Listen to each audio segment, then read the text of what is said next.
what do you believe are some temptations or struggles or pitfalls that are common to entrepreneurs, that they might face, either Wanting to, personally or business wise or emotionally or whatever, yeah. or spiritually even? I think wanting to grow too fast, Mm, because once you get the first concept in, you think, oh man, this is scalable. This is easy. We can grow this business. And then you grow too fast and get in trouble. mm, You don't have enough working capital, which are, current assets, minus current liabilities. And if you don't have enough working capital to grow, you've either got to find an investor or you got to go to the bank to get your working capital to grow. A lot of entrepreneurs don't do that. They try to grow internally, and then they get in trouble. Cash flow is king mm, in growing a business. mm, So, mm. What about some of the temptations or motivations, for becoming an entrepreneur? I mean, like I can think of some things, I'm going to do this because I want to be rich and not dependent on anybody, or pride sometimes can be kind of come in there, or spending more than what you make. I mean, like, what are other types of things too that can be, like entrepreneurs can kind of fall? yeah, I didn't get into becoming an entrepreneur because I wanted to get rich. Yeah. And I think that might be a bad uh, dream to have, to get rich. Hmm. I think to get well financially might be a better term, Hmm. uh, or at least a goal for an entrepreneur, particularly a young entrepreneur. Rich only happens to a few entrepreneurs. You Hmm. can still make a good living being I'll call it an average entrepreneur or even above it. Hmm. So, and what was your original question again, John? So like what do you believe might be temptations or struggles or pitfalls that entrepreneurs might face, as far as not just the business side, but maybe the personal side or the spiritual Yeah, piece of it or whatever?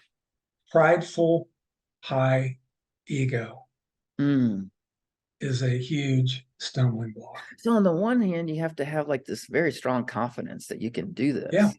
yeah, On the other hand, it sounds like pride, like I can do this, becomes so so self-centered and arrogant. So it's absolutely. like, how in the world do you like have the confidence that you need without becoming an arrogant SOB?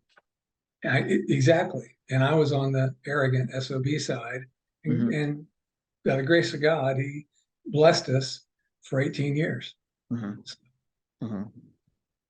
Um, so one of the things, obviously, we need to be confident, but we also have to have ambition, right? So, but what does it look like to allow God to redeem that ambition? I mean, God created the world in like six, He created the world, and that's pretty ambitious for him. It wasn't, perhaps, but Right, anyway, we're his image bearers, right? So I think it's natural and right to be ambitious in some ways, but some of right. these God-given things can also be corrupted because we're sinful in nature. So, what does a redeemed ambition perhaps, look like in your opinion? Um, I think the last 6 years of my career was that redeemed ambition. Hmm. Uh, God allowed me to, and that was with Rykoff Construction.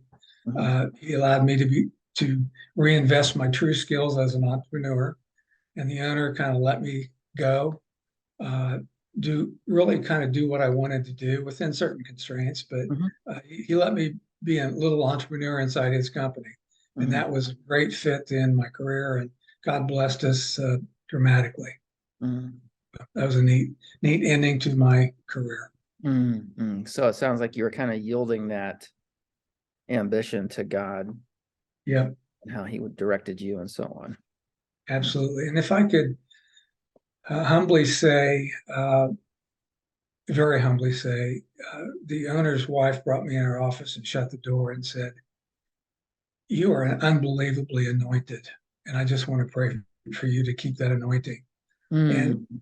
it was amazing. It was almost like everything I touched turned into not gold, but it turned Right. into good seed for the company. And it was pretty neat to be honored and blessed by them and to fulfill obligation. And it was Mhm. fun.